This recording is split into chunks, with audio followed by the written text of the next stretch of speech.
Sí, sí, eso es que me he puesto un poquito guapetón para el evento. De fiesta, lógicamente. Enhorabuena. Brendan. Muchas gracias. Bueno, pues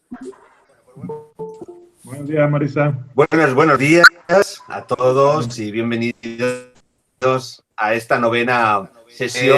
Aquí se presentan libros de la Complutense, de la Facultad de Filología de la Universidad Complutense, por la que queremos rendir apoyo a la Feria del Libro de Madrid, que tendría que haberse realizado precisamente del 2 al 18 de octubre.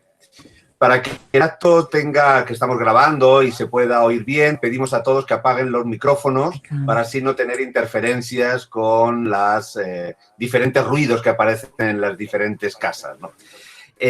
Bueno, pues hoy en esta novena entrega de los libros que se han ido publicando en la universidad, bueno, y en la Facultad de Filología por profesores, alumnos y personal de administración y servicio, pues tenemos el gusto de presentar una edición dentro de los diferentes géneros. Hemos tenido poesía, narrativa, ensayo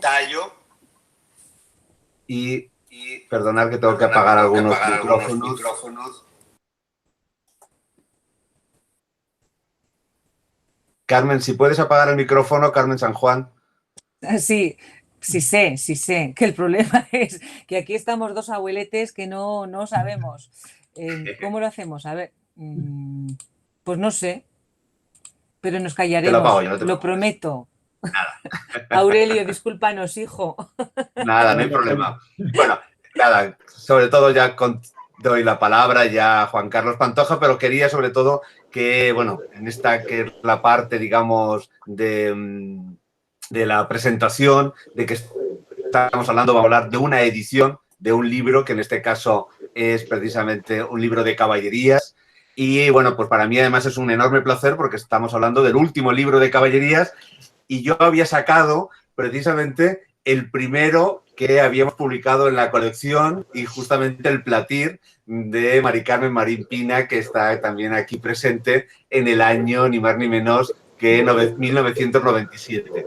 Bueno, ya son varios años que seguimos publicando libros de caballerías y bueno, y es un placer dar la palabra y que en un momento dado podamos estar disfrutando ahora de la edición del Palmerín de Inglaterra, la segunda parte, y bueno, y es un placer tener tanto a Juan Carlos Pantoja como a Aurelio dentro de este ciclo de Aquí se presentan libros. Así que, Juan Carlos, cuando quieras, te cedo la palabra.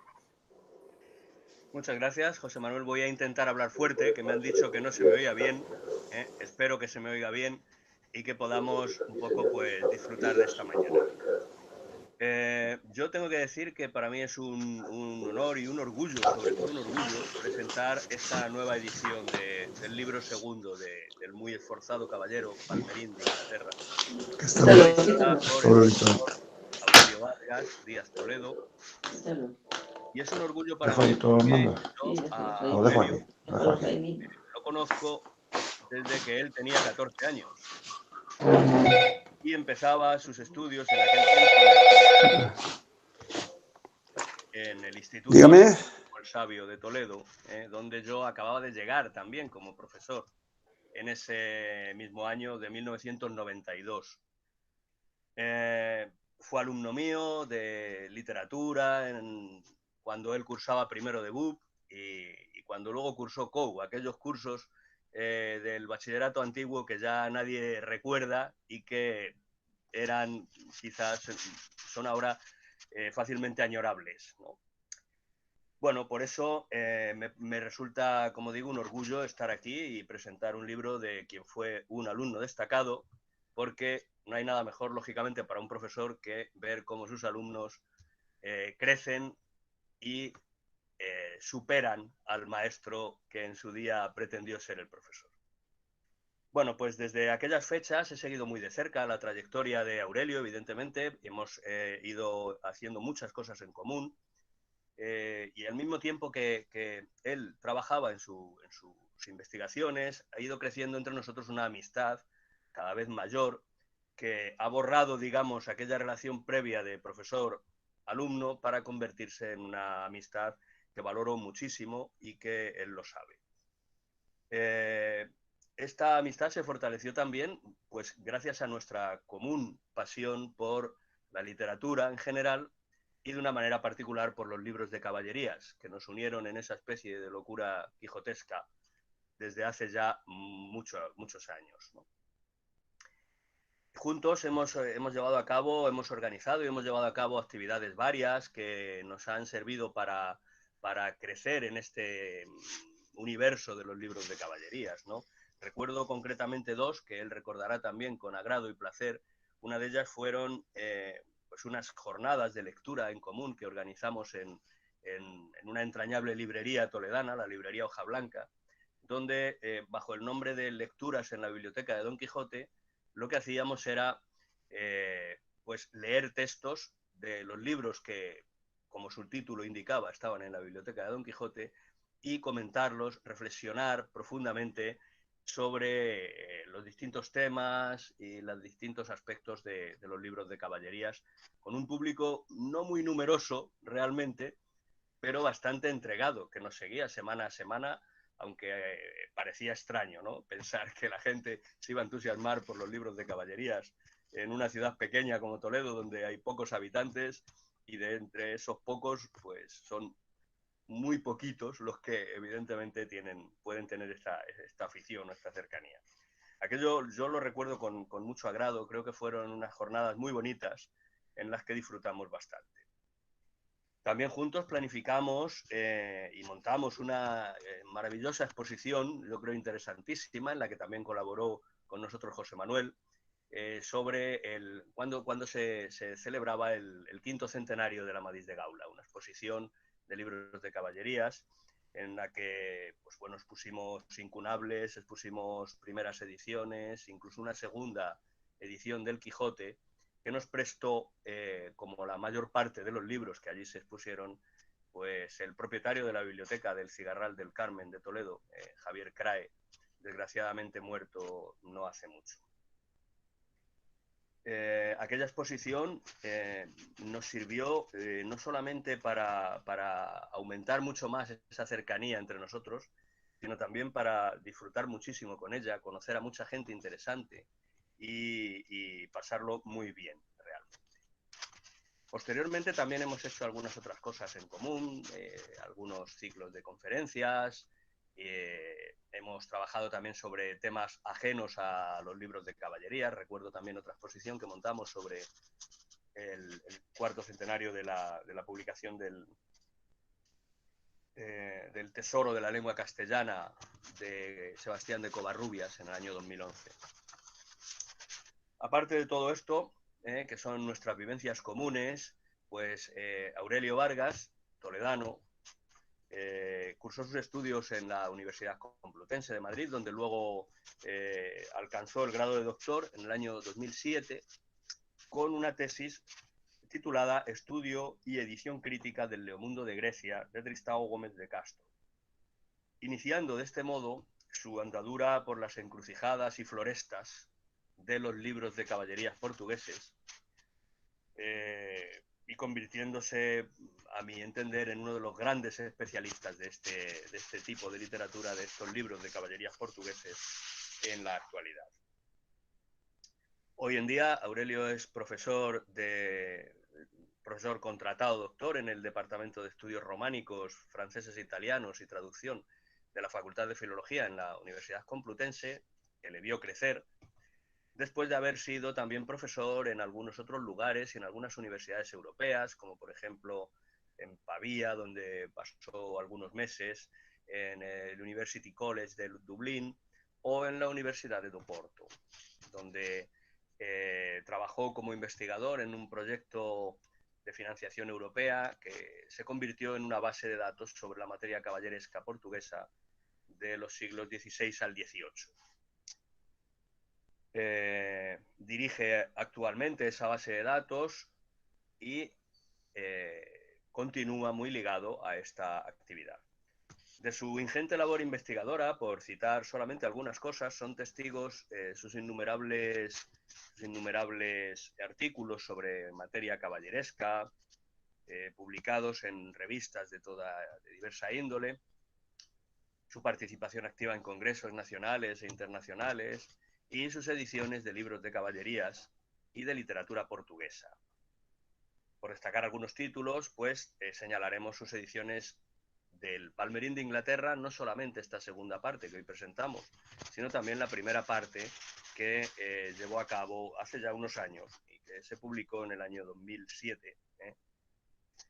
También es autor de las guías de lectura caballeresca de estos mismos libros y del Lidamán de Ganaíl de Jerónimo López, cuarta parte del Clarián, que se publicó en el año 2002.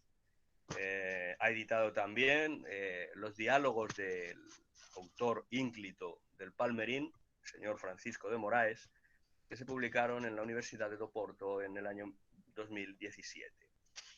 Y además es el director de la colección de libros de caballerías portugueses que lleva el nombre de O Universo de Almourol, que procede, como muchos de los presentes sabrán, del castillo situado en una isla del Tajo portugués, en el cual se desarrolla la maravillosa aventura del escudo de Miraguarda, esa bellísima mujer cuyos encantos podían provocar estragos en aquellos que la contemplaban.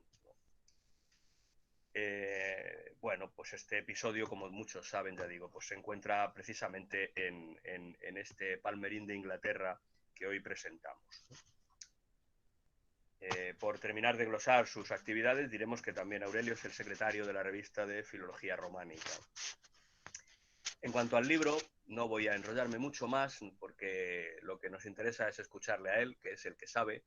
En cuanto al libro que presentamos, este Palmerín de Inglaterra, pues ya es sabido que se trata de una traducción castellana del original portugués de Francisco de Moraes y que constituye este Palmerín de Inglaterra una de las más importantes continuaciones del Palmerín de Olivia atribuido a Francisco Vázquez, el que sabe mucho, nuestra querida Mari Carmen Marín, también presente.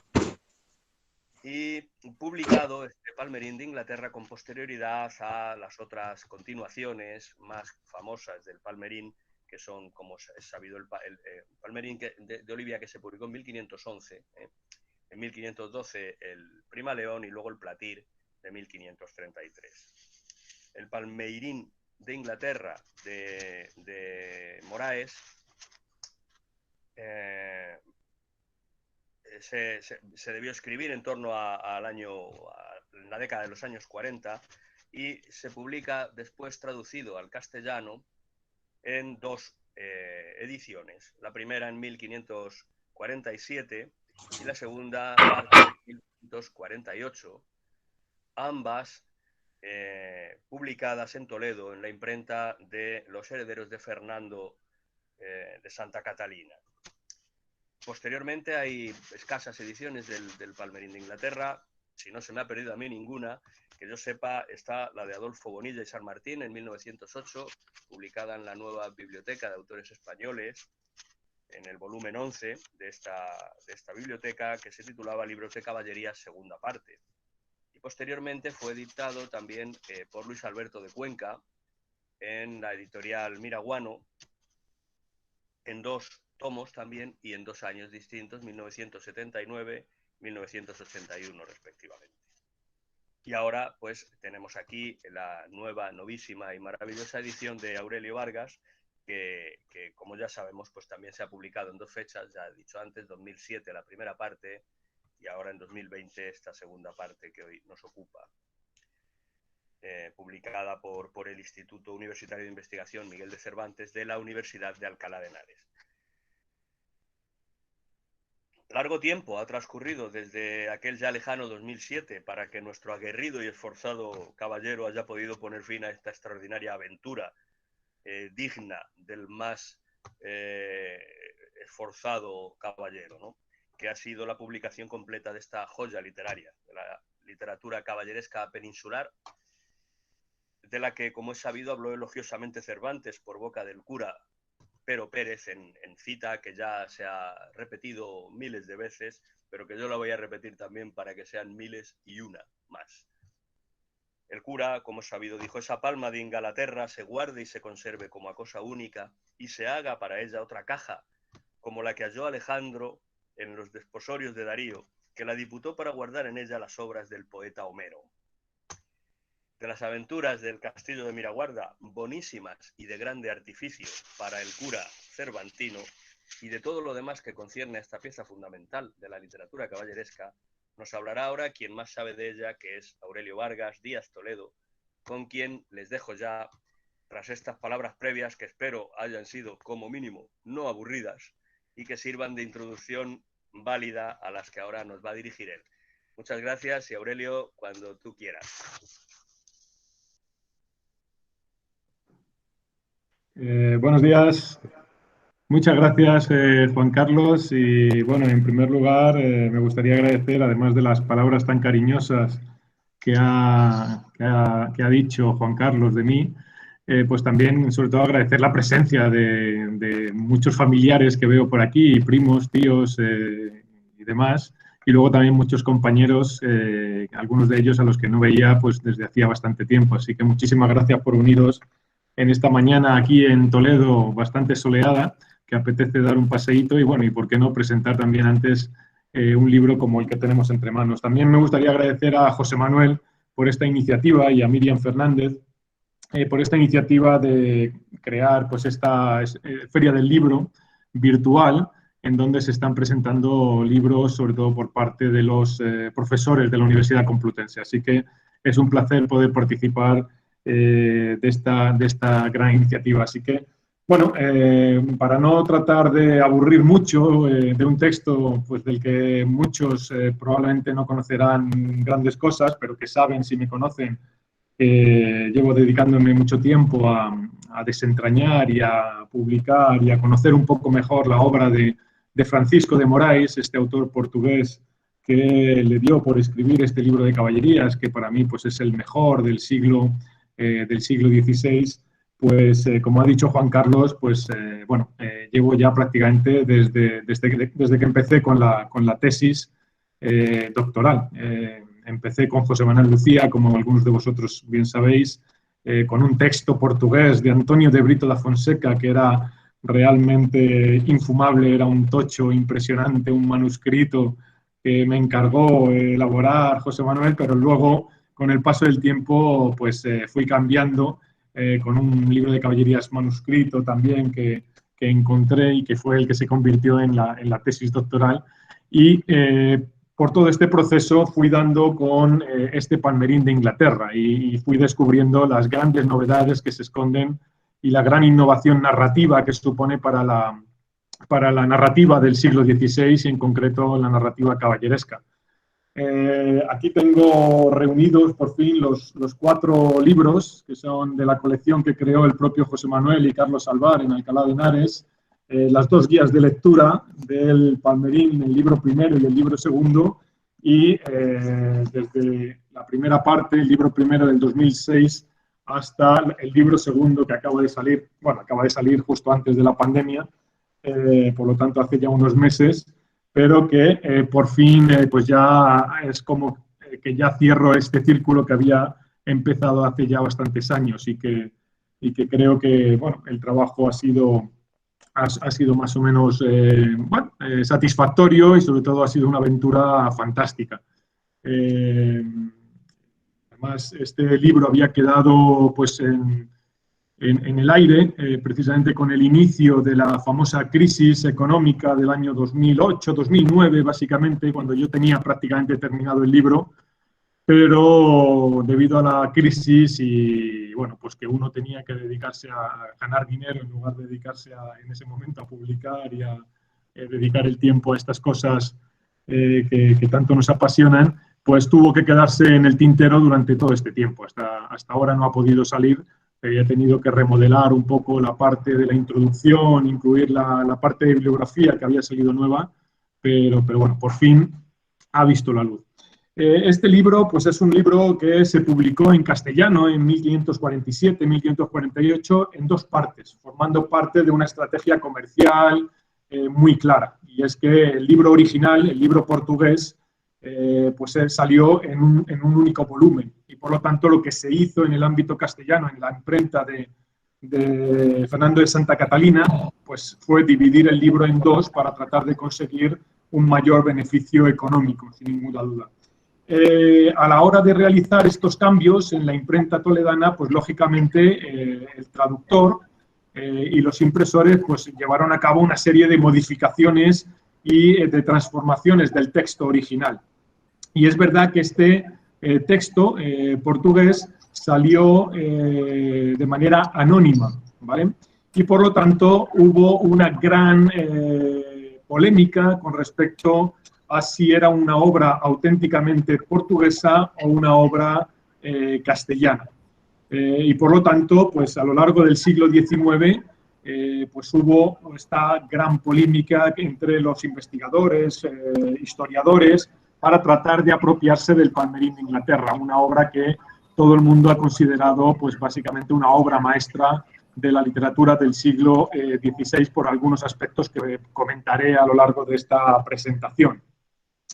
Y esa polémica se basaba básicamente en que la edición castellana de 1547-1548 era 2 décadas anterior a la primera edición portuguesa conocida hasta ese momento, que era de 1567.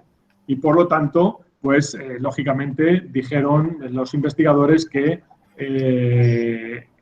teniendo en cuenta ese aspecto cronológico, la obra castellana tenía que ser necesariamente una obra originalmente escrita en castellano y por lo tanto la obra portuguesa una traducción. Y en algunos casos decían que hasta era una mala traducción del texto castellano.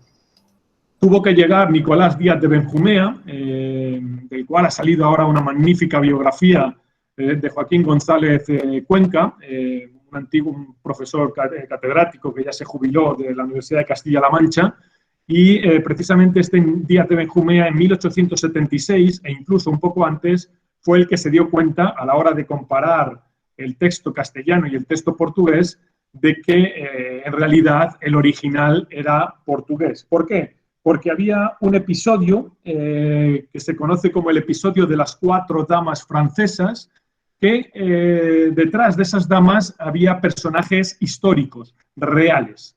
Y viendo un poco la biografía de Francisco de Moraes, el autor o el supuesto autor del Palmerín de Inglaterra, se dio cuenta de que Francisco de Moraes había estado un tiempo en la corte francesa de Francisco I de Francia y precisamente se dio cuenta de que esas mismas damas de la corte francesa son las mismas con las que había convivido el propio Francisco de Moraes. Además, se conoció un texto del propio Francisco de Moraes en donde se disculpaba de unos amores que había mantenido con una de esas damas francesas, que era una dama nada más y nada menos que de la reina de Francia, de Leonor, la hermana de Carlos V. Y por lo tanto, a raíz de esta documentación, Díaz de Benjumea y después un inglés, William Parser, en 1904, pues se descubrió que realmente el texto original era el portugués. Y la versión que yo presento ahora pues es una traducción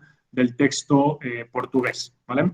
Al mismo tiempo, había algunos términos, como por ejemplo un término que es fundamental y que todo el mundo conocemos de la lengua portuguesa, que es el término de saudade, la saudade portuguesa. Y ese término aparece constantemente en el texto portugués. Y por lo tanto, tanto Díaz de Benjumea como William Parser se dieron cuenta de que la traducción al castellano, cuando traducía esa palabra, pues utilizaba una palabra que no tenía nada que ver, porque no existe una palabra exacta para traducir esa palabra portuguesa al castellano.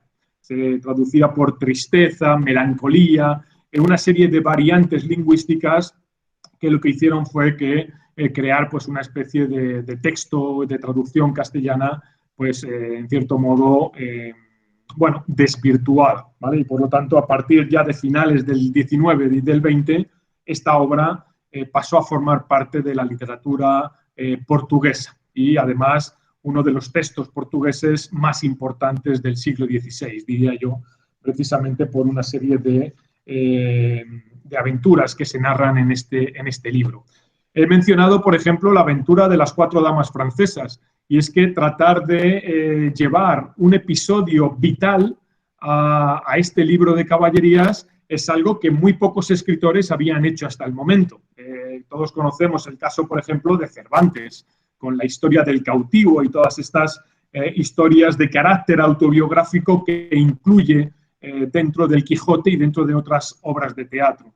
Por lo tanto, estamos hablando de un texto de mediados del siglo XVI en donde un autor, Francisco de Moraes, incluye determinados aspectos que tienen que ver con su propia biografía. Entre ellos, este episodio de las 4 damas francesas y que sirve supuestamente para un poco resarcirse, porque la escena tuvo que ser bastante, bueno, en cierto modo, esperpéntica. Francisco de Moraes, en un momento dado, se enamoró de una de esas damas, de Torcy, se llamaba Torcy, aparece en la novela, y delante de todos los cortesanos, delante de la propia reina de Francia, se arrodilla delante de esta dama francesa y le pide, por favor, que sea a partir de ese momento su señora. El rechazo de esta dama francesa y las continuas mofas que hacen de Francisco de Moraes, pues hacen que Francisco de Moraes se convierta en un hazmerreír dentro de la corte francesa. De ahí que tuviera la necesidad, en cierto modo, de disculparse por esos supuestos amores y de esa, bueno, sí, de esos amores que había declarado a esta dama francesa delante de toda la corte francesa. Por lo tanto, se puede ver un trasfondo, en cierto modo, autobiográfico dentro de esta obra. ¿Vale? Mari Carmen Marín Pina, que además nos acompaña hoy, es una de las personas también que mejor conoce el Palmerín de Inglaterra y en este sentido ha desarrollado algunos trabajos donde precisamente habla de estos episodios que estoy mencionando. Aparte de que Juan Carlos tendrá algunas preguntas, supuestamente, quería acabar esta primera parte de la intervención simplemente mencionando que Francisco de Moraes estuvo en la corte francesa en uno de los momentos de mayor apogeo cultural. Francisco I de Francia y su corte es una de las cortes más fastuosas del siglo XVI.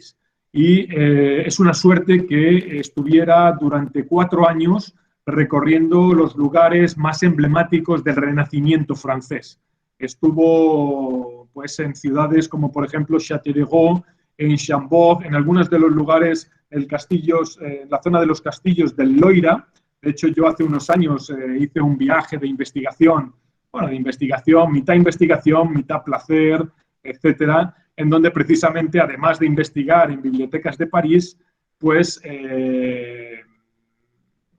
decidí reservarme un cochecito para recorrer precisamente todos los lugares que había recorrido Francisco de Moraes en Francia. Y como os podéis imaginar, el viaje pues, fue una maravilla, recorrer todos los castillos, o bueno, todos, una parte de los castillos del Loira francés es algo que recomiendo a todo el mundo, es algo fascinante. Ver Chambord, en donde además Leonardo da Vinci participó en la construcción de las escaleras, esas famosas escaleras helicoidales que están en el castillo, es algo fabuloso. Y luego, pues, otros lugares como Châteauroux, bueno, lugares fantásticos que me sirvieron para documentarme y para plasmarlo todo ello en algunas de mis investigaciones. Por ejemplo, este Palmerín de Inglaterra. Algunos datos aparecen aquí en este libro. Por lo tanto, Francisco de Moraes tuvo la oportunidad de conocer a la perfección esta corte francesa, una corte en donde además en esos años, entre 1540 y 1544, es precisamente cuando se empieza a realizar la primera traducción del Amadís de Gaula, el libro que había dado inicio a todo el género de los libros de caballerías desde finales del XV en adelante, hasta el siglo XVI y siglo XVII. Un tal Nicolas Hervé de César es el que realiza la traducción de todos los libros en que se divide el Amadís de Gaula. Casualmente, la primera edición de esa traducción aparece en 1540, en donde este Amadís de Gaula se va a transformar en una especie de manual de cortesanía donde mucha gente va a acudir a este texto para poder aprender y conocer las buenas maneras de comportarse dentro de la corte, porque se incluían cartas, se incluían hábitos, formas de comportarse que sirven para que muchos cortesanos pudieran conocer esas mismas formas de comportarse dentro de la corte. Así que estamos justo en un periodo fantástico. Además, hay que tener en cuenta que Francisco I de Francia había sido cautivo de Carlos V en la batalla de Pavía. Estuvo cautivo en la ciudad de Madrid como prisionero de guerra durante un año, año y medio aproximadamente. Y se cree precisamente que entre 1525 y 1526, cuando el Amadís de Gaula estaba en boga, es una teoría, todavía no hay documentación al respecto, pero el Amadís de Gaula es verdad que en ese momento se leía con mucha satisfacción, pues se cree que en ese momento Francisco I de Francia sucumbió a los encantos del Amadís de Gaula y luego ordenaría esa traducción de ese texto y se la encargó a Nicolas de César. Por lo tanto, estamos en un momento de apogeo cultural y gracias a esta embajada que realizó Francisco de Moraes a Francia, pues tenemos este Palmerín de Inglaterra. Francisco de Moraes fue como secretario del hijo del conde de Liñares, Francisco de Noroña, una de las familias nobles más importantes de Portugal en ese momento. Y por lo tanto, él pudo acceder a todos los entresijos de la corte de Francisco I. Así que es en este ámbito en el que nos estamos moviendo. Además, se cree por una serie de cartas y de documentos que envía desde Francia y que han llegado hasta nosotros. En esas cartas se ve cómo Francisco de Moraes estaba disfrutando de su estancia en tierras francesas. Sobre todo destaca precisamente las vestimentas, los vestidos tan hermosos que llevaban las damas francesas. Ese lujo aparecerá reflejado en el Palmerín de Inglaterra. Ese es uno de los elementos que van a destacar sobre todo el público femenino, porque este Palmerín de Inglaterra se sabe que se leía dentro de determinados círculos literarios, en este caso de la infanta Doña María, la hija de Leonor y de Manuel I de Portugal, la sempre noiva, como decían en Portugal, porque siempre estuvo prometida a diferentes príncipes, pero nunca llegó a casar. Y es por tanto en ese círculo literario donde están las hermanas Sigea, donde están una serie de latinistas y de helenistas, pues es ahí en ese ámbito en el que se concibe y se lee con fruición este Palmerín de Inglaterra. Pero bueno, no me quiero extender más, a lo mejor Juan Carlos o alguno de vosotros quiere hacer alguna pregunta sobre este Palmerín. Juan Carlos, conecta el audio. Sí, bueno. Yo, más que una pregunta sobre Palmerín, voy a hacer una pregunta sobre ti. Vamos a ver, yo sé más o menos qué me mueve a mí a esta historia, ¿no? Pero ¿qué hace que un ser humano, en un momento determinado de su vida, decida dedicarse a leer libros de caballerías, en pleno siglo XXI? Bueno, pues ahí buena parte de la culpa pues la tienes tú, la verdad, porque cuando yo estaba en el instituto fue a ti a quien empecé a escuchar hablar sobre esas historias del rey Arturo y sobre esos caballeros de la mesa redonda. Recuerdo que diste una charla de inicio de curso, no sé si fue en el año 97, 98 o algo así, que había siempre en el inicio de curso, siempre se encargaba alguien de dar pues como una especie de conferencia, no sé si lo recuerdas. Sí. Y precisamente en una de esas hablaste sobre la evolución de la mitología artúrica y sobre el nacimiento del rey Arturo y de los caballeros de la mesa redonda, que además luego te pedí una copia de esa charla y tal, y fue algo que me fascinó. A partir de ese momento, además con mis padres viajábamos generalmente, hubo unos años que viajábamos a menudo, casi todos los años a Andorra, y en Andorra me hice con un ejemplar del Tirante el Blanco, en edición de Martín de Riquer, en la editorial Planeta, la traducción castellana del Tirant lo Blanc, de 1511, Y fue para mí, pues, se me abrió un mundo fascinante, el mundo de caballeros, de damas en apuros, doncellas, de reyes, de castillos, de encantamientos, de magia, de seres fabulosos. Entonces, a partir de ese momento, recuerdo además la lectura del Tirante el Blanco, que me la hice durante un verano, antes de irme justo con mis primas, que están por aquí presentes, mi prima Isa, y con mi tía Florentina, pues nos íbamos a Mora, un pueblo de Toledo, a las fiestas, y recuerdo que la noche antes ya no me quedaba casi nada para leer y para acabar el Tirante Blanco, y estuve toda la noche en vela, o sea, no dormí, fui de empalme a Mora, precisamente porque me tenía cautivado el Tirante Blanco. Fue una de las peripecias literarias en las que me he embarcado, que más me ha fascinado, sobre todo conocer las peripecias de Tirante el Blanco y Roca Salada y todos estos personajes que aparecen, pero uno de los grandes culpables fuiste tú, sinceramente, y luego además todas las relaciones que hemos tenido posteriormente de colaboración en exposiciones. Y es verdad que el espaldarazo final pues ya me lo dio José Manuel Lucía, bueno, le conocí en el Centro de Estudios Cervantinos en Alcalá de Henares, cuando todavía estaban en el Palacio de Laredo. Venía yo de jugar al tenis y pasé por ese palacio para tratar de informarme sobre una colección que había visto y que había empezado a aparecer con libros de, pues eso, de Mari Carmen Marín Pina y de los grandes del mundo de las caballerías, con algunos de los cuales hoy en día me siento orgulloso de ser amigo. Y era esta colección de los libros de Rocinante y de las guías de lectura caballeresca.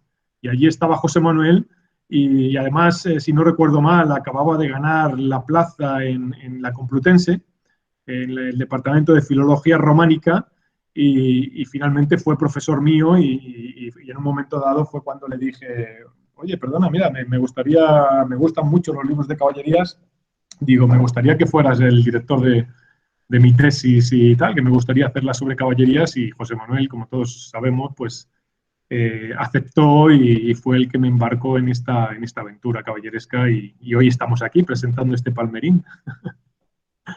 Sí, claro. Veo que realmente lo que te ocurrió con el Tirante es lo mismo que al propio Don Quijote, que se pasaba las noches de turbio en turbio, ¿no? Leyendo libros de caballerías. O sea que... en este caso con el Tirante sí me pasó, sí. Muy bien. Bueno, yo no tengo nada que añadir a eso realmente ni que rebatir, porque a mí me pasó un poco lo mismo, ¿no? Yo creo que los libros de caballerías tienen una capacidad de seducción grande y de fascinación. A mí me siguen gustando muchísimo y disfruto mucho con ellos, a pesar de que ahora estoy un poco más retirado de ellos, pero me entran muchas ganas de volver a trabajar con ellos.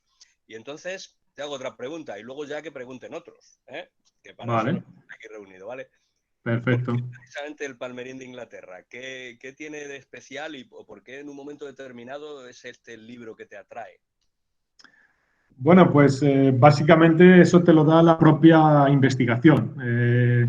Yo conseguí una beca para predoctoral, para investigar y para llevar a cabo mi tesis doctoral, y con esa beca tenía la posibilidad de hacer estancias en el extranjero, y todos los veranos me iba 3 meses a Lisboa, que era donde estaba principalmente toda la fuente de información, bibliografía y todo en la Biblioteca Nacional, principalmente de Portugal. Y entonces, pues, básicamente vas conociendo un poco mejor los libros de caballerías portugueses, te das cuenta de que está todo por hacer. Incluso hoy en día, que yo he puesto pues algunos ladrillos en este edificio que estamos construyendo una serie de investigadores, que es el mejor conocimiento de los libros de caballerías portugueses, pues es verdad que en ese momento pues había muy pocos y hay todavía poca bibliografía sobre este género literario que bueno, a mí me fascinó desde un primer momento y que esta línea de investigación pues me ha dado las mayores satisfacciones de mi vida, porque con el tiempo he ido encontrando hasta 3 textos inéditos que nadie conocía y que estaban desaparecidos desde el siglo XVI, siglo XVII. Entonces te puedes imaginar pues bueno, el orgullo y la satisfacción, sobre todo el momento en el que uno encuentra esos textos.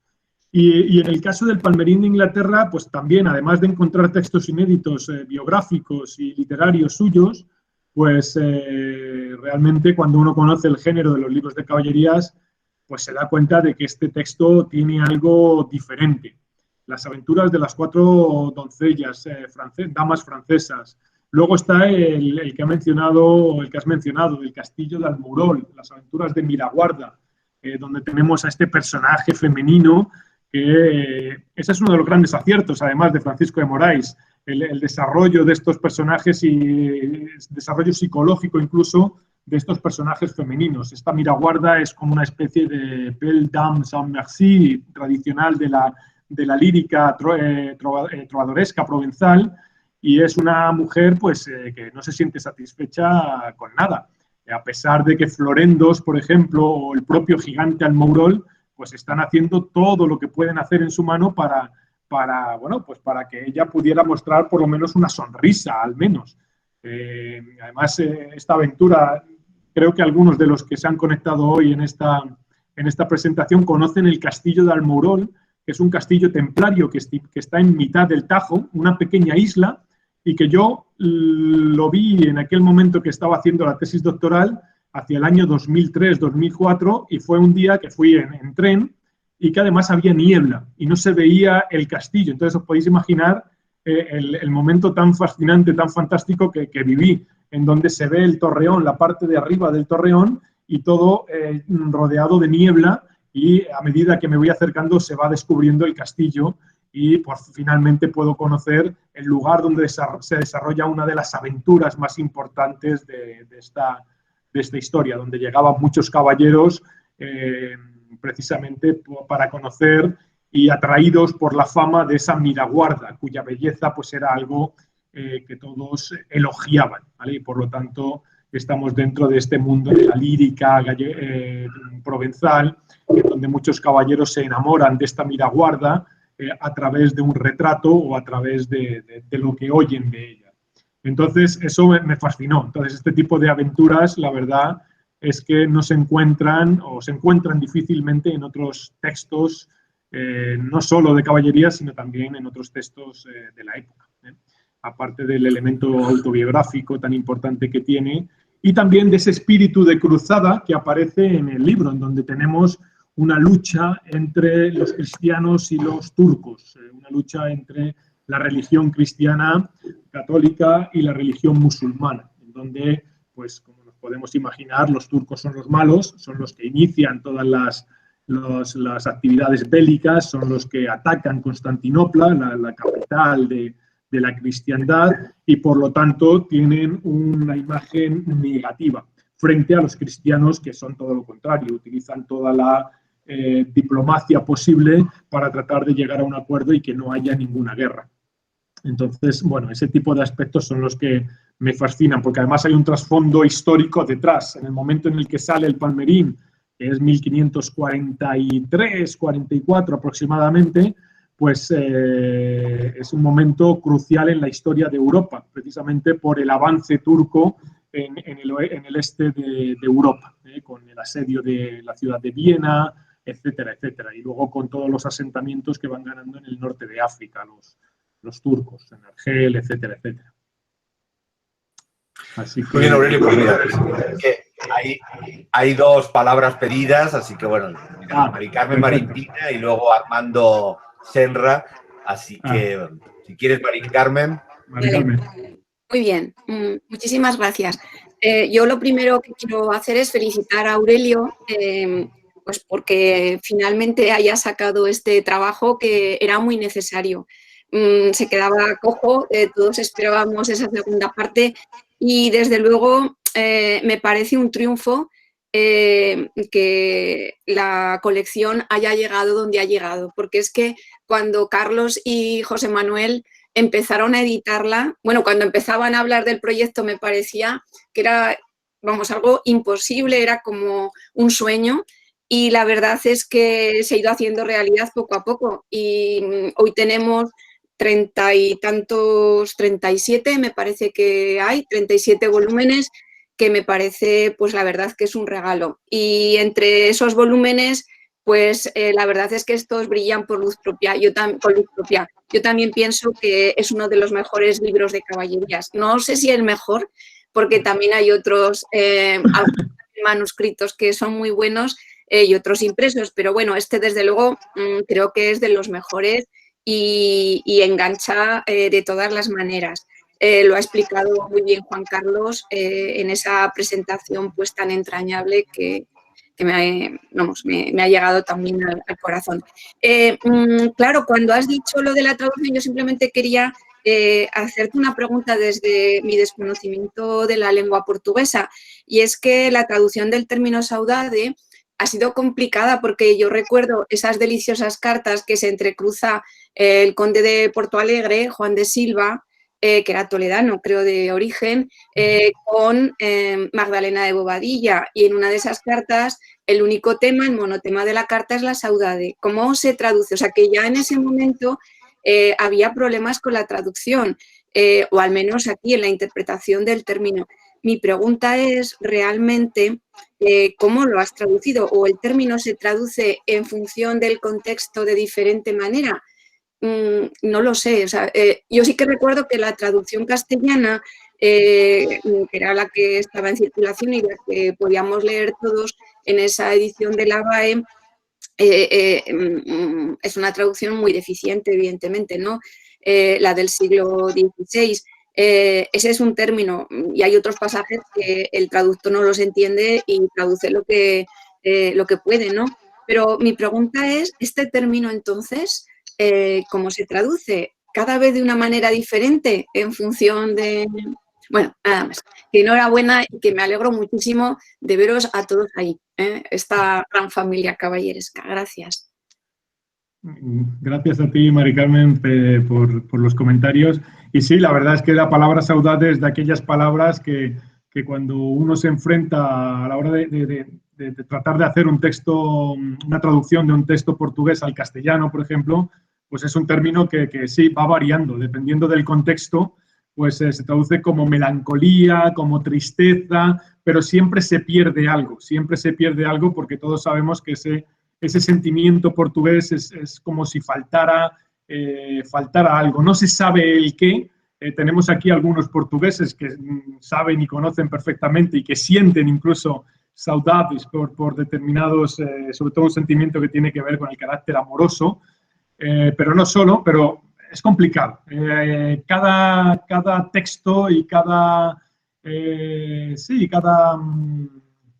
texto pues depende del contexto en el que se encuentre, se le puede traducir de una manera u otra. Incluso se puede utilizar varias o una frase para tratar de traducir esta saudade, como el sentimiento de la falta de algo así. Es muy complicado. Y de hecho el traductor, que no conocía muy bien la lengua portuguesa, que no se sabe si es Miguel Ferrer o si es Luis Hurtado, etcétera, etcétera, pues ahí es donde los que se dedicaron a desentrañar esa polémica de si era un texto castellano o portugués, pues se dieron cuenta de que realmente el texto castellano no sabía traducir ese término tan portugués como el de saudade. Pero no te sabría decir una traducción cabal y perfecta de ese término.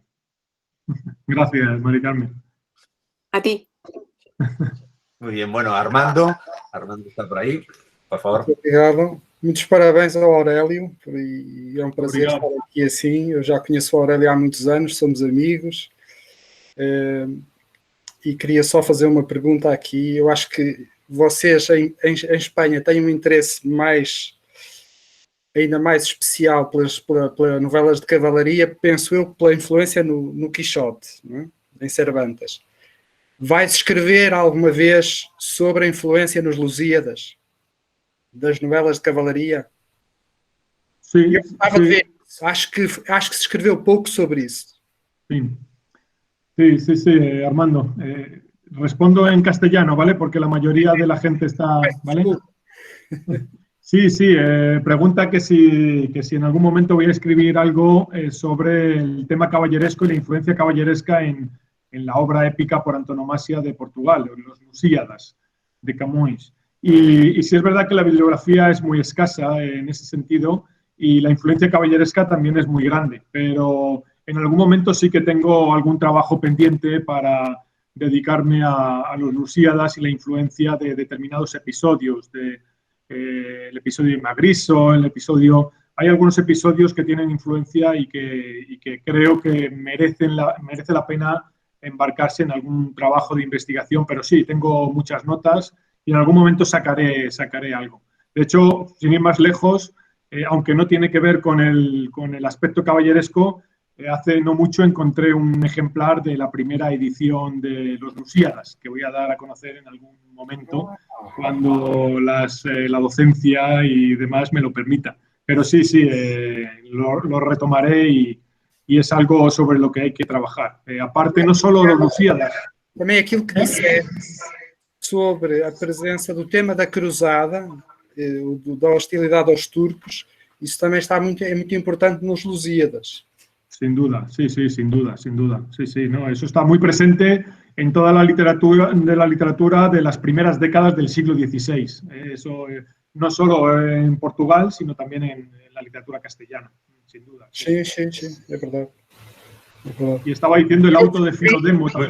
Eu descobri aqui há uns tempos, nas minhas leituras da internet, por exemplo, que há muitas biografias, e acho que foi publicada em Espanha e em português também, mas agora não me lembro o autor. Uma vida de um nobre albanês que foi muito importante nas lutas dos Balcãs no século XV, que é Jorge Skanderberg. Sim. E foi publicada em Espanha e eu acho que também foi publicada depois em Portugal. E enquadra-se nessa temática, é verdade. ¿Te refieres a la crónica de los 9 de la fama? Não, eu não me estou agora a lembrar. O nome dele é Skanderberg. Sí, era una crónica, no me sale el nombre, lo tengo, pero no me sale ahora mismo. Sí, sé cuál dices, que tiene un corte caballeresco también. Además, la portada es de caballerías. Penso que sim, mas enfim, poderás investigar tu, hein? Tu conheces isso. Está bien. Vamos a seguir dándole trabajo a Aurelio y bueno, tienes como cinco preguntas. ¿Ah, sí? A ver. Así que Marisa, nuestra directora de departamento. Muchas gracias. Hola, ¿qué tal a todos? Y se me oye bien porque estoy desde un móvil. Sí. Vale, pues estupendo. Bueno, estoy de verdad encantada de estar aquí porque soy aquí seguro la persona no menos experta, nada experta en todo lo que está viendo, pero estoy aprendiendo muchísimo y es que me está entusiasmando este mundo, esta revisión que haces del mundo caballeresco a través de esta figura que no conocía. Francisco de Moraes, y me ha interesado muchísimo su relación con la corte de Francisco I. Ahí sí, bueno, conozco un poquito más y siempre se habla de los italianos que trajo Francisco I, el primero tú lo has nombrado, Leonardo da Vinci, con esa gran influencia sobre el rey. De hecho, hay un cuadro del siglo XIX que muestra la leyenda de la muerte de Da Vinci en brazos de Francisco I, en el lecho de muerte, ¿verdad? Pero esa presencia de otras de otras nacionalidades, escritores, artistas, como es Moraes, pues me ha llamado mucho la atención y me ha ilustrado mucho, porque siempre recurrimos a la relación Francia-Italia. Pero te agradezco muchísimo y te animo a explorar esas relaciones, a lo mejor, de otros países con con la corte de Francisco I. Y luego, en la descripción que has hecho de la obra en sí, bueno, que me han dado unas ganas de leerla enormes, ¿no? Este episodio que has contado, que eso había que haberlo vivido, en plena corte dominada por toda una casuística y una reglamentación de amor cortés casi. Luego las cosas cambiaban, cuando no se estaba en la corte. Pero bueno, empezando por el mismo rey. Me ha parecido fascinante este personaje, que se atreviera a eso y que luego sacara ese rendimiento literario. Entonces, felicidades, Aurelio, porque porque, bueno, me has descubierto una figura y una obra interesantísima. Gracias. Pues muchas gracias, Marisa, por tus palabras y bueno, me alegro de que te haya picado la curiosidad y tendrás un ejemplar sin duda el próximo día que vayas a la facultad para que te puedas empapar con esta historia. No, y sería maravilloso emplearlo en las clases, es decir, pues vamos muy mal de tiempo y más este año, ¿no? Tan extraño. Pero bueno, quedas emplazado para, en un momento de las clases que doy en tercero, que hables de esta relación. Yo creo que hay que sacar toda esta investigación, pues darle una proyección docente. Pues fantástico, te tomo la palabra. Sí, sí. De hecho, llevo trabajando ya unos años en una biografía de Francisco de Moraes y en la publicación de las obras completas. Y precisamente la parte más interesante, por lo que acabas de mencionar, pues es precisamente esa estancia de Francisco de Moraes en Francia. Y además las cartas que se conocen suyas y luego cómo describe todo ese mundo fastuoso de la corte francesa. Sobre todo le fascina pues, no solo el rey, sino todos los nobles que giran alrededor del rey y especialmente los personajes femeninos, las vestimentas. Eso es algo que le fascina y que es algo que en la corte portuguesa, por ejemplo, no había. De ahí que ese público femenino se sintiera atraído hacia la descripción tan detallada que hace de los vestidos de las damas que aparecen en esta novela. Y por lo tanto esa relación y además Francisco de Moraes además se mueve pues dentro de esa colonia de portugueses que había en París, en la Sorbona precisamente, donde de hecho Gouveia, por ejemplo, llegó a ser el rector del Colegio de Santa Bárbara.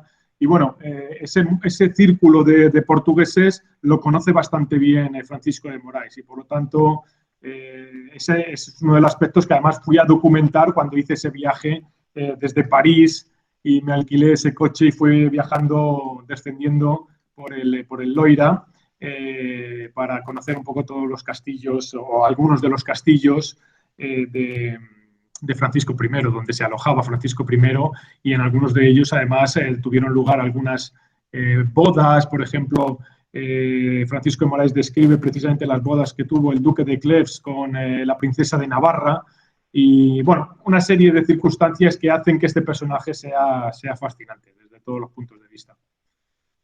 Así que gracias por tus comentarios y por la pregunta. Aurelio, bien, bueno, pues nosotros Carmen, estamos en Dublín y tenéis que saber que cuando Aurelio y Brendan se ven, siempre se llaman caballeros. Hola, caballero, y los dos se admiran como caballeros. A mí me gustaba cuando decías que los caballeros en las novelas de caballería aprendían normas de comportamiento y de conducta. Y yo creo que sería fantástico que ahora se pusieran de moda entre la gente porque estamos perdiendo los buenos hábitos. ¿Qué posibilidades creéis que hay que en vez de leer la gente a Harry Potter, que está muy bien, no lo sé, no lo he leído, empezásemos a leer todos de una forma masiva y sobre todo la gente más joven, novelas de caballería? Bueno, pues esa es una gracias, Carmen, y la verdad es que la relación con Brendan y conmigo, bueno, pues es algo fantástico. La verdad es que se me iluminan los ojos cuando veo a Brendan, además que me escucha con esa atención cuando le hablo sobre estos temas de caballerías, así que transmíteselo y muchas gracias además por vuestra asistencia. Pero lo que comentas precisamente yo trato de hacerlo siempre en clase. Cuando hablo, por ejemplo, del rey Arturo o hablo de los personajes que tienen que ver con el mundo de Camelot, de Merlín, etcétera, pues siempre suelo dedicar unos minutos o varias diapositivas y hablarles un poco de lo que más cercano tienen, que es Harry Potter, El Señor de los Anillos, Juego de Tronos y bueno, todas estas historias en donde el aspecto medieval en algunos casos, o en el caso, por ejemplo, de Tolkien, del Señor de los Anillos, pues aprovecho para hablar un poco de la biografía de Tolkien, de cómo era profesor de literatura medieval, y esa es la manera que tengo un poco de enganchar con algunos alumnos que no se sienten atraídos hacia este mundo tan maravilloso del rey Arturo y que es básicamente la fuente de la que beben todas estas historias. Todo está ya escrito, todo se ha novelado y estos autores, Laura Gallego, por ejemplo, pues lo que hacen es sentirse, bueno, influenciados por la mitología artúrica, mitología caballeresca, y muchos de estos autores lo que hacen es, bueno, es crear pues, su propio mundo, en cierto modo, teniendo como ejemplo pues esta mitología artúrica y esta mitología caballeresca, donde los personajes que aparecen descritos son exactamente los mismos que aparecen en la mitología artúrica, ¿vale? Uno cuando ve a Gandalf, etcétera, etcétera, pues automáticamente se acuerda del mago Merlín, por ejemplo, etcétera, etcétera. Pero sí, eso trato de hacerlo siempre en las clases, porque si no, si les hablo del amor cortés o si les hablo de tal, pues automáticamente desconectan y los pierdo automáticamente ya desde el primer momento. Así que sí, ese tipo de trucos hay que hacerlo porque si no, la literatura medieval no termina de atraer en algunos casos. ¿Alguna otra pregunta? Muchas gracias. Dulce, sí, tienes varias, así que no te preocupes. Dulce Correia. Ah, Dulce, de Pavía. Sí, no sé si está... Sí. Había pedido... Ok. Ah, sí, perfecto, gracias. Olá, Aurélio. Eu matei saudades de te ver, Eco, para ficar no tema da saudade. Esta é outra expressão muito interessante que tem o português, matar saudades, não? Portanto, matei saudades do Aurélio, que eu conheci em Pavia, e estou muito contente pela publicação do livro e por estar agora, portanto, à distância, a falar com ele, a falar com todos. A pergunta que eu tinha para fazer era se as novelas de cavalaria portuguesa se enquadram, portanto, dentro do universo, portanto, deste género de novela de cavalaria, ou se há características especiais que só se encontram, portanto, nos romances de cavalaria portugueses. Esta era a minha pergunta. Hola, buenos días, Dulce. Matamos saudades, es verdad. Un placer reverte nuevamente después de no sé cuántos años, más de 10 años yo creo, o cerca de 10 años. Sí. Así que muchas gracias por estar conmigo hoy y gracias por la pregunta. Lo cierto es que sí, tiene ciertas particularidades, sobre todo hasta finales del siglo XVI. El libro de caballería es el primero que se escribe en Portugal, es el Clarimundo de Joan de Barros, que es un texto que sirve para exaltar la monarquía portuguesa, en este caso la figura de Joan III, cuyo reinado iba a empezar justo en ese momento tras la muerte de Manuel I el Aventurado, o el Venturoso, como dicen en Portugal. Entonces, la línea evolutiva de los libros de caballerías portugueses al principio es algo diferente a lo que sucede en el ámbito castellano.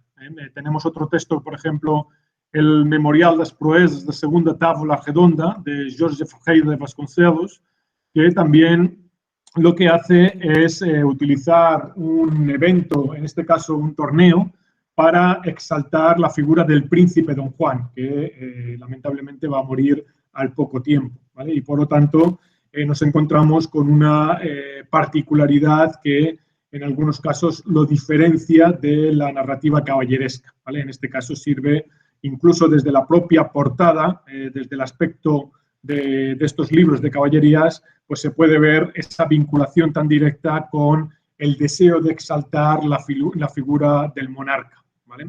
Y además, en el caso de Clarimundo, pues se establece un juego también ficcional en donde se trata de hacer ver que el rey de Portugal desciende del propio Clarimundo, ¿vale? Con una serie de juegos metatextuales, etcétera, etcétera, que habría que conocer un poco de manera pormenorizada para explicarlo, pero bueno, estamos aquí en un sábado por la mañana y simplemente con esta respuesta creo que podría ser suficiente. Pero sí, tiene ciertas particularidades. En la segunda mitad del siglo XVI, sobre todo el 1587, que es cuando sale la continuación del Palmerín de Inglaterra, es cuando vemos que realmente el género caballeresco portugués pasa a formar parte de esa literatura de entretenimiento que tanto ha defendido José Manuel a la hora de hablar sobre los libros de caballerías castellanos. Y vemos cómo están influenciados por la literatura caballeresca castellana. Además, en 1587,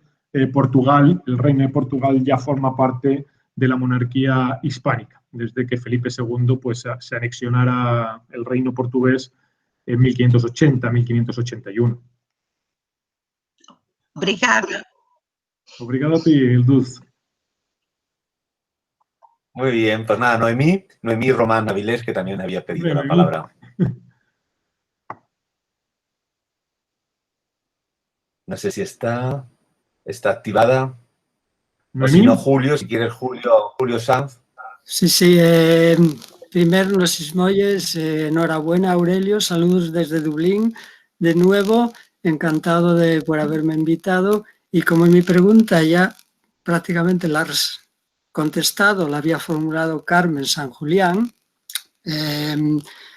sobre cómo fomentar el gusto, ¿no? Porque ahora yo me estoy reconectando con el mundo, me está comenzando otra vez a dar ganas de leer esa literatura que hacía tiempo ya que tenía ya olvidada.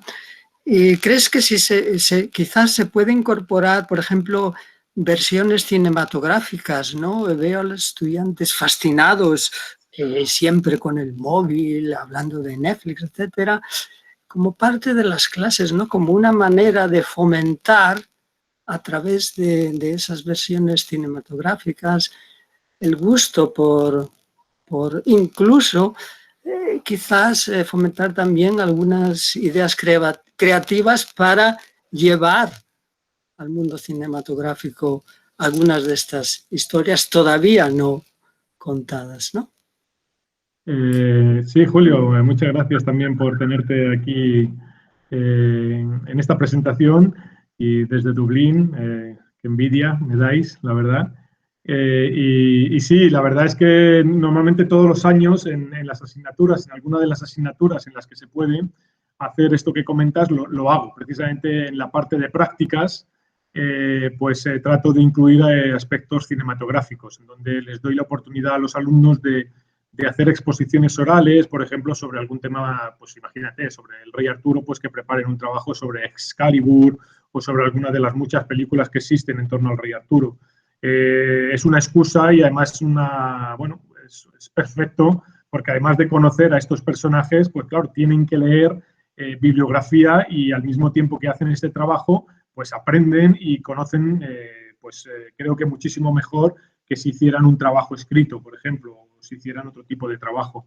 Y en este año, por ejemplo, tengo una asignatura que es de literatura moderna y también les he dado la oportunidad, son gente de historia del arte, y les he dado la oportunidad también de hacer exposiciones orales sobre temas relacionados con el arte. En este caso, pues, por ejemplo, el mundo de la mitología en el Museo del Prado y relacionarlo con Garcilaso de la Vega, o también películas. He puesto, por ejemplo, Lope, o la serie de televisión del Pícaro, como tengo la parte, por ejemplo, de Lazarillo de Tormes o de novela picaresca, les he dicho a algunos que incluso pues, que busquen la serie de televisión esta antigua de televisión española, que no sé si alguien de vosotros la siguió antiguamente, donde estaba de protagonista Fernando Fernán Gómez y que hace de guionista además Camilo José Cela, creo.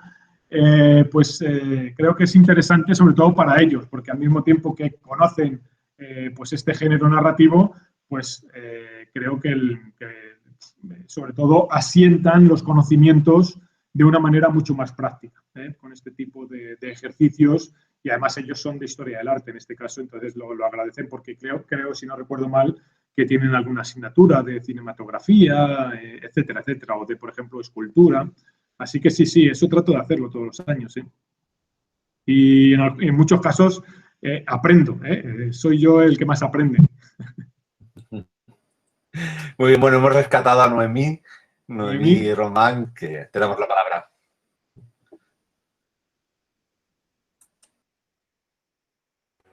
Vale, enhorabuena Aurelio y saludar a todos los presentes. Yo conozco a Aurelio desde la época del instituto, éramos alumnos los dos de Juan Carlos y bueno, y de vez en cuando hemos ido viéndonos a lo largo de la vida y sabiendo de nuestra vida, vamos, académica, porque yo me dedico también a la enseñanza de literatura y lengua, pero en el instituto. Y tengo varias preguntas que hacerle, pero relacionado con la última pregunta que ha hecho Julio Sanz, es que qué posibilidades habría de llevar al mundo de los alumnos, de nuestros alumnos adolescentes, los más jóvenes, a hacer adaptaciones de esta traducción que has hecho para que fuese, con Vicenvives, con otras editoriales, para que fuese más fácil acceder a este tipo de literatura para estos lectores que a veces desconocen esta literatura medieval, pero sin embargo son tan duchos en la literatura fantástica actual. Si puedo hilar otras preguntas relacionadas, también era, aparte de la palabra, del término saudade, ¿qué otras dificultades de traducción has encontrado al traducir la obra y si te has basado en traducciones al castellano o exclusivamente la obra en portugués?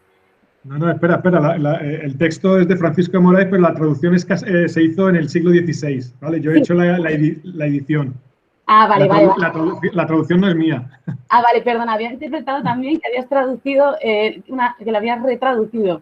No, en algunos casos sí, en otros textos y tal, pero este en concreto es una edición castellana del siglo XVI, de 1547-1548, que la realizó, no se sabe quién, un tal Miguel Ferrer o un Luis Hurtado de Toledo, no se sabe, ¿vale? La traducción, por lo tanto, la hizo un toledano en cualquier caso, ¿vale? En esa época. Pero no, yo lo que he hecho ha sido la edición y luego toda la introducción, etcétera. Perfecto, perdona. Sí. Pero sí, ese término, lo que he comentado antes, es muy complicado de traducir. Y sobre todo si uno, por ejemplo, traduce poesía, pues ahí ya sí que nos metemos en... Se complica. Sí. Pero, ¿qué habéis pensado readaptarlo a un público adolescente, juvenil? Bueno, por ejemplo, aquí están presentes muchos de los que han iniciado los estudios y han tratado de divulgar toda este corpus. Pues fíjate, desde que empezaron José Manuel y Carlos Alvar con la creación de esta colección, que fíjate, lo que hacían antes los profesores, recuerdo yo, era decir, bueno, todos los libros de caballería son iguales y citaban un poquito un texto, una antología de Amadís de Gaula, como mucho El tirante el blanco y a lo mejor algún texto como este, como el Palmerín. Y ya está. Pero claro, este género es tan rico que bueno, hacía falta un tipo de colección como el que difundieron y empezaron a difundir, y este pues forma parte, es el número 37, pero son cerca de 60, José Manuel lo sabrá mejor que yo, 62 títulos, si no recuerdo mal, o incluso alguno más. Entonces, pues es complicado, sobre todo por el tipo de lenguaje y el castellano antiguo en algunos casos, con formas arcaicas que se utilizan y que luego trata de imitar el propio Cervantes en el Quijote, pues eso es complicado y eso echa para atrás, en cierto modo. Pero este tipo de iniciativas son las que sirven para acercarse a ese público, ¿vale? Porque si ni siquiera se pone al alcance del público, no solo erudito y especializado, sino a la gente corriente, gente que puede estar un poco menos versada en este mundo, pues claro, si este tipo de iniciativas no se ponen en movimiento, pues todo el mundo va a ir repitiendo lo mismo que se ha ido diciendo durante tantos años. Entonces yo, por ejemplo, en el ámbito de la literatura caballeresca portuguesa, pues he creado el universo de Almourol, que en donde el día de mañana pues, estarán colgados todos los textos de caballerías portugueses y por lo tanto eso facilitará el acceso a este tipo de textos que en algunos casos pues es bastante complicado porque ni siquiera existen ediciones modernas del Palmerín de Inglaterra, las continuaciones que hay de la tercera y cuarta y quinta es esta continuación, no hay ediciones modernas, entonces lógicamente uno hoy en día no lee, a no ser que sea un investigador, un texto impreso a doble columna, en tamaño folio, etcétera, etcétera. Para eso pues hay que tener paciencia y hacer la tesis, bueno, tener esta pasión que tenemos algunos de los que estamos aquí en este chat. ¿Se me permite hacer otra pregunta? Bueno, Aurelio, pero, perdón, Noemi, si me permites el paréntesis publicitario. Bueno, hemos hecho una edición en Castalia, precisamente puedes encontrar en Castalia una antología de libros de caballerías, hemos titulado Los libros que pudo leer Don Quijote, con la idea de que sea un texto que podáis utilizar en el instituto. Verdad, la idea es fragmentos de libros de caballerías e incluso, lo hice con Emilio Sales, d'Assí, tiene al final una serie de elementos didácticos, de de ejercicios didácticos para poder ser utilizados, sobre todo en bachillerato. Están pensados más en cuarto de ESO y bachillerato, ¿no? Pero sí, la verdad que la idea es también que esos textos, aunque sean de manera muy fragmentaria, puedan estar, ¿no? Pero bueno, yo ahí ya meto la cuña publicitaria, ¿no? Así que, Noemi, lo que querías. Disculpa que no me acordaba, es verdad. Y con Charo también tienes algo parecido, ¿no? ¿O era...? ¿No? Con Charo también, ¿no, José Manuel? Sí, bueno, hicimos con Rosario Aguilar, hicimos en Colombia y luego también en Penguin, en Random House, con Carlos Alvar, también una pequeña antología, también con esa idea de quien podáis ahora mismo estar interesados después de esta magnífica presentación y de pronto yo quiero leer libros de caballerías, bueno, pues poder tener también ese primer acercamiento, ¿no? Estas antologías de capítulos, ¿no? De capítulos también elegidos, lógicamente, con la intención de mostrar lo mejor del género, ¿no?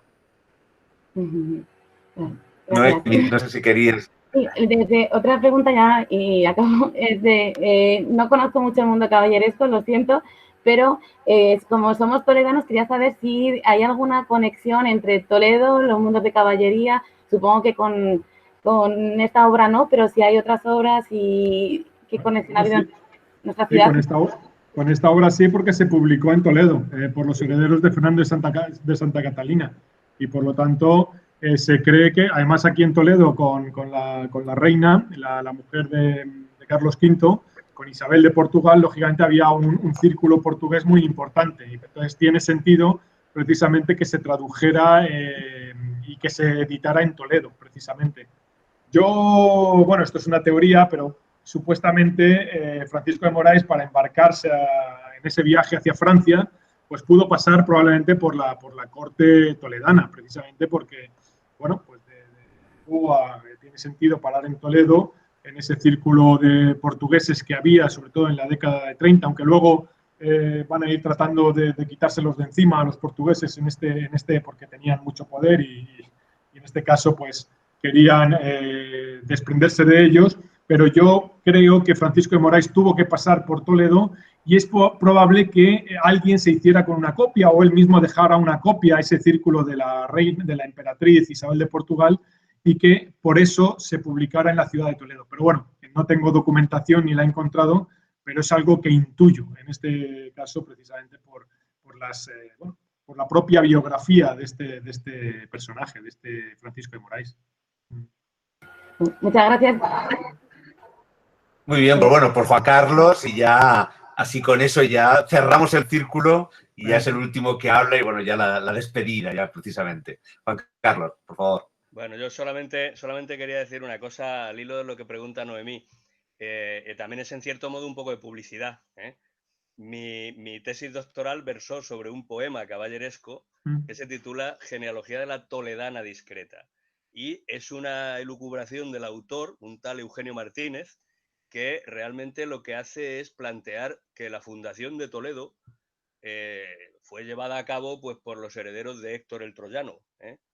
Y a partir del héroe de la Ilíada, ¿no? Y a partir de ahí, pues bueno, monta un libro de caballerías, realmente, pero escrito en verso, en octavas. El tipo se planteó hacer 4 partes, pero solo hizo una, afortunadamente, ¿eh? Pero realmente ahí tienes un poco también una materia en la que se aparece Toledo como referente, ¿eh? Nada más que quería decir eso. Gracias.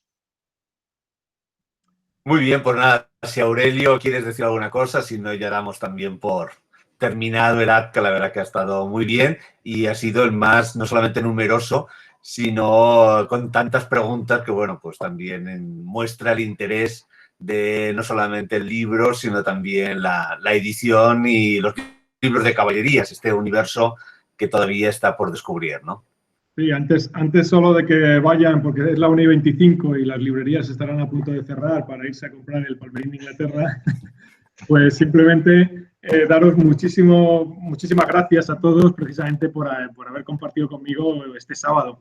Bueno, un día aquí en Toledo, ya digo, un día muy soleado que apetecía dar un paseo y la verdad es que ha sido un placer ver caras conocidas, algunas de ellas que hacía muchísimo tiempo que no veía, de Dublín, Pavía, Toledo, Portugal, la verdad es que es Zaragoza, la verdad es que ha sido un placer. Así que muchísimas gracias a todos y espero que algunos de vosotros pues terminéis comprando el Palmerín de Inglaterra y empecéis a disfrutar de las aventuras tan fantásticas que aparecen aquí. Así que muchísimas gracias. Que tengáis buen día. Muchas gracias y bueno, os convocamos, si queréis, a mañana a las 7 y si no todos los días a las 7 para seguir viendo y escuchando publicaciones de la Facultad de Filología, de sus profesores, alumnos y PAS, que realmente en esta Feria del Libro que hacemos en apoyo a la Feria del Libro de Madrid. Así que enhorabuena, Aurelio, muchas gracias, Juan Carlos, y a todos los que habéis participado y nos seguimos viendo aquí, aunque sea en las pantallas. Hasta luego. Chao, chao. Adiós. Adiós, Aurelio. Buenos días. Hasta luego. Hasta luego.